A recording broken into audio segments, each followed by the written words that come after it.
Hello everybody and welcome to Nathan on Shuffle and to my latest episode of New Album Spotlight, the show where I put the spotlight on a new album in progressive rock that I think you guys will like if you have similar taste as me. My chance to get to gush about the great music that comes out that I really enjoy. That's one of my passions and why I started this channel, is to share great music with you guys, and hopefully you can share it back with me and tell me in the comments and throughout our conversations if there's new music that I should be checking out that I haven't come across yet. But today's spotlight is on an artist that I'm sure everyone watching this video will be very familiar with. This is Peter Gabriel's latest album, I.O. And Peter Gabriel, of course, is a legendary figure in the prog scene. He was the frontman for Genesis in their early days, back in that classic prog period in the early 70s. He left the group after Lamb Lies Down on Broadway, their double concept album that's a legendary prog album and really defined what a prog concept album should be. Then he went on to have a prolific solo career through the late 70s into the 80s and beyond. He had several hits through the 80s that were pretty notable ones as well, and many people celebrate his solo career, which is seemingly more on the side of art rock and more pop-centric music, but with a sophisticated feel, with intricate, interesting elements and instruments, maybe some world music vibes. He's always very creative and artistic in everything he does, but he hasn't really stayed in the lane of the traditional progressive rock that he did with Genesis, which showcases his evolution as an artist, that he moved on and did some different things and did things that he felt had artistic integrity, and many people followed his career and were really excited about what he would do. He did his album called Up in 2002. That was his last full-length album of newly composed material. And so it's been a long wait. People have been waiting quite some time for new Peter Gabriel music. Now it's over 20 years later since that album came out. And he's been sort of teasing new music for quite some time, but it's been delayed and hasn't really come out when people expected. But this year has been the year of Peter Gabriel because he's finally come out with new music. He's been releasing a single every month on the full moon throughout this whole year. He's been slowly releasing every song from this album. So the album release was technically December 1st, but people who had been following along with his single releases had pretty much heard the whole album by then. And what's also interesting about this release is that there's two different mixes. Perhaps you could even say there's three different mixes. There's the bright side mix, and then you've also got the dark side mix.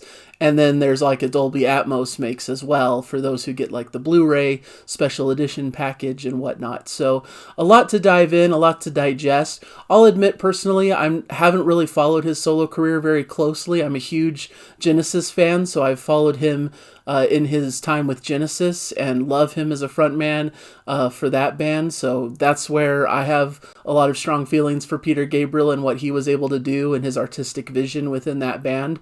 And I've heard some of the hits throughout his career, Salisbury Hill, Sledgehammer, In Your Eyes, those classics I have heard and really adore and love. And it's always a catalog that I've wanted to dive into a bit more. But since I've been doing this channel, I've been trying to keep really apprised of the new music coming out, of the buzzy releases that everyone's talking about that are related to prog.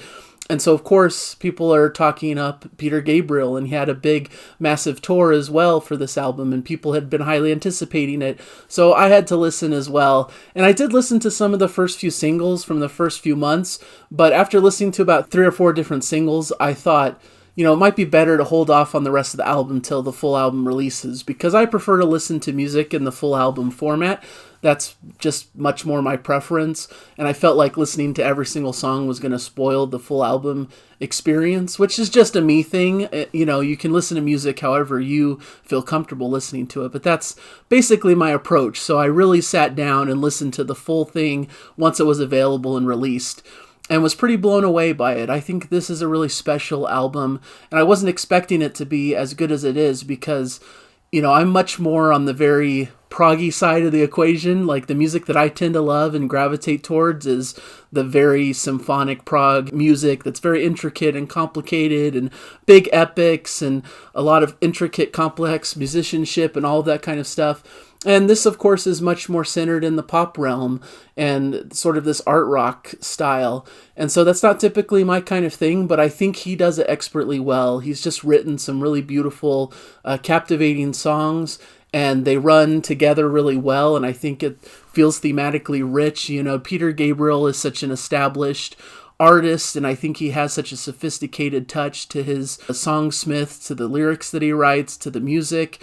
It just feels so thoughtfully composed, and that is really well appreciated when you hear a legacy artist just doing something like this that showcases all the best parts of who they are. And it feels a little bit like this is a last hurrah for him, because he's older and it's hard to know if he's going to be able to continue onward with new music or if he's even interested in that. But if this was his send-off, if this is his final statement, it's such a great one and is a beautiful way to send off one of the stars of the progressive rock genre and just of music in general. He's an excellent singer, and you hear his voice on this release. He hasn't missed a step. His voice sounds really great on this release. A lot of singers, when they get older, start to lose a lot of the qualities of their voice that they had when they're younger, but for him, it's just made his voice richer and more experienced, and I think it just sounds super great on this release. It has that quality, that unique stamp that he had all throughout his career. It's still there, still vibrant, and still working in his favor in this music. So a lot to be said. There's a lot of tracks here. There's 12 main tracks on the album. And when it comes to the different mixes, I think both mixes are great, and there's pros and cons to each. There's not really a preferable mix, in my opinion. I've been preferring the Dark Side mix in my listening, but I will be honest that I haven't really done an A-B comparison and dived into the differences, because I think they're subtle, and I think both mixes are just equally great, and you can't go wrong with either way, whatever you tend to like when you listen to the record. So that's what I've focused on in my listening for this review, and just my personal listening time that I've had with it.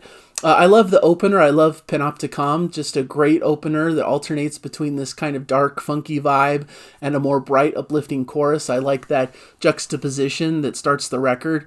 The Court is a really interesting track as well. It has like a funky world music vibe focused on percussion, leading to a stripped-back vocal-led chorus. There's some interesting sections throughout that give a little bit of a Baroque feel to this, some dark piano lines, really cool themes, and an interesting different kind of sound that stands out to me. Playing for Time is a cool track too that seems inspired by Randy Newman in the way that it's stripped back, piano and vocals, some added strings later to give it a lush sound. Vocals are very poignant and emotional and deal with getting older and the ravages of age and what you start to reflect on in later years in your life. Really great stuff. The title track, I.O., begins in that similar kind of ballad-esque vein, but then a minute in we get a more upbeat chorus that makes this feel a bit more anthemic and grand with a bright poppy flavor. And so there's just a lot of really fantastic tracks throughout the album as it continues. Road to Joy and Olive Tree bring a bit more of that exciting 80s aesthetic to the sound. Road to Joy feels like it could be plucked out of his pop 80s sound with some bouncy fun. Brings a lot of good energy to the record. And Olive Tree is one of the highlights to me. I really love this track, and especially those horns that explode in the chorus and bring a bright sense of fun to this track. And then you've got a lot of more subdued, quiet ballads, but they're very reflective. Someone who's very mature in thinking back on his life and coming to these interesting conclusions. So Much is a great piano ballad. Love Can Heal is a little bit experimental and atmospheric. Some gorgeous melodies with some string accents and angelic background vocals on the chorus.